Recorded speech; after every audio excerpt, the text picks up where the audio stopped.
सोलापूर लोकसभा मतदारसंघात काँग्रेसकडून आमदार प्रणिती शिंदे यांना उमेदवारी झाल्याच्या पार्श्वभूमीवर मतदारसंघात गाव भेटीवर असताना त्यांच्या मोटारीवर हल्ला झाला।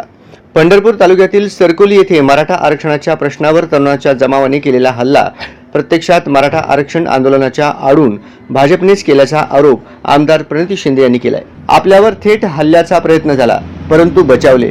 यात मोटारीचे नुकसान झाले।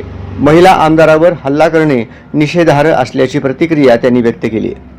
उमेदवारी जाहीर होण्याअगोदरपासून आमदार प्रणिती शिंदे संपूर्ण मतदारसंघात गाव भेटींच्या माध्यमातून सक्रिय झाले आहेत। यापूर्वी मंगळवेढा तालुक्यात पाटखळ येथे त्यांना मराठा आरक्षण आंदोलकांनी रोखण्याचा प्रयत्न केला होता। मोहोळ भागातही असे प्रसंग घडले। पंढरपूर तालुक्यात काही गावांना त्यांनी भेटी देऊन ग्रामस्थांशी संवाद साधला। याच तालुक्यात सरकोली येथे रात्री त्या आल्या असता तरुणांच्या जमावाने एक मराठा लाख मराठा अशा घोषणा देत आपल्या मोटारीवर हल्ला केला। हा हल्ला आपल्यावरच होता परंतु यात आपण बचावल्याचे आमदार प्रणिती शिंदे यांनी सांगितले। मात्र हा हल्ला मराठा आरक्षणाच्या आडून भाजपाच्या समर्थकांनी केला असा आरोप त्यांनी केला।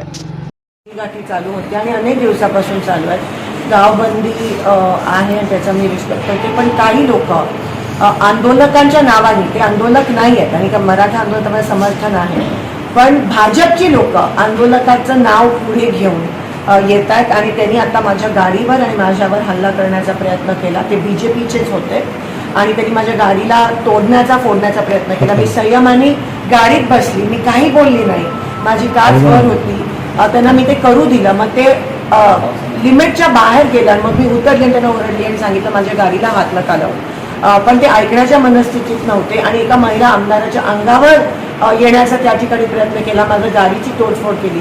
ते आंदोलक नव्हते, पण आंदोलनात त्यांचं नाव पुढे घेऊन भाजपची लोक असं करतात, याचा आपण निषेध करूया। आणि मला असं वाटतं की जरांगे पाटीलजींनी पण नोंद करावी, कारण का भाजप कसा आहे या गोष्टीचा फायदा करून आमच्यावर महिला काँग्रेसच्या आमदारांवर हल्ला करण्याचा प्रयत्न।